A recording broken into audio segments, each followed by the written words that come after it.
ہے کوئی عام پرندہ پیدا نہیں فرماتا، جیسا کہ ہم دنیا میں رہ کر پرندے کو دیکھتے ہیں ایسا پرندہ نہیں، ایک عجیب پرندہ پروردگار عالم پیدا فرماتا ہے۔ میرے ملت کے نوجوانوں، تاریخ کے مطابق کسی تاریخ میں یہ بات آئی ہے کہ جب ایک پرندہ پیدا فرماتا ہے، لیکن مکاشفۃ القلوب کتاب کا نام ہے، صفحہ نمبر 19 پر میرے آقا ارشاد فرماتے ہیں کہ جب ایک فرشتہ پیدا فرماتا ہے، مطلب کہ کہہ دیجیے سبحان اللہ، میرے آقا ارشاد فرماتے ہیں جب مجھ پر میرا دیوانہ چاہنے والا ایک مرتبہ درود شریف پڑھتا ہے تو رب ایک پرندہ پیدا فرماتا ہے، اور وہ پرندے کا حال یہ ہوتا ہے اس کا ایک پر مشرق کی طرف ہوتا ہے اور ایک پر مغرب کی جانب ہوتا ہے، یعنی ایک مشرق میں ایک مغرب میں، آپ کیا سمجھے، ایک پورب میں ایک پچھم میں۔ میرے ملت کے نوجوانوں، اگر پر کی بات کی جائے یہ دو پر ہو گئے،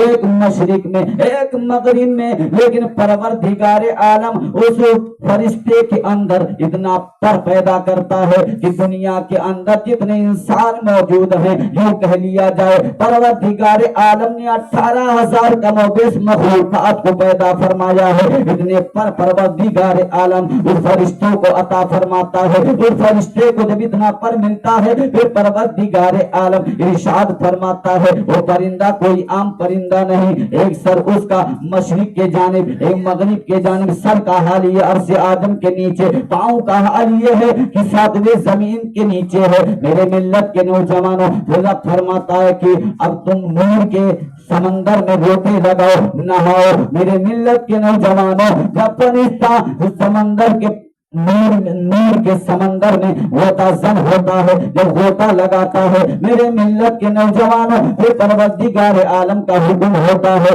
کہ اب سمندر سے باہر آ جا۔ میرے ملت کے نوجوانوں پھر حکم ہوتا ہے اپنے پروں کو فرفراؤ۔ میرے ملت کے نوجوانوں جب پروں کو فرفراتا ہے پروردگار عالم ہر پر سے ایک قطرہ گرنے والے کو فرشتہ بنا دیتا ہے۔ میرے ملت کے نوجوانوں پھر پروردگار عالم کی بارگاہ میں فرشتے عرض کرتے ہیں مولا ہمیں کرنا کیا ہے؟ تب پروردگار عالم ارشاد فرماتا ہے تمہیں دعائے مغفرت کرنی ہے۔ کہا کس کے لیے؟ کہا جس نے میرے محبوب پہ درود پڑھا ہے۔ اب فرشتے عرض کرتے ہیں مولا کب تک پڑھنا ہے؟ تو رب فرماتا ہے قیامت تک پڑھنا ہے۔ میرے ملت کے نوجوانوں تو جب محفل میں بیٹھا کرو تو سبحان اللہ ماشاء اللہ کے ساتھ ساتھ میں جب درود شریف پڑھنے کو کہا جائے جی لگا کر درود پڑھا کرو، اور ایک اپنا ورد بنا لیجیے، اٹھتے بیٹھتے چلتے پھرتے رسول پر درود بھیجا کرو، قسم خدا کی تمہیں ثواب بھی ملتا رہے گا، اور پروردگار عالم کے پیارے محبوب کے صدقے میں تیرا دن بھی خوشحالی میں گزرے گا، رات بھی خوشحالی میں گزرے گی۔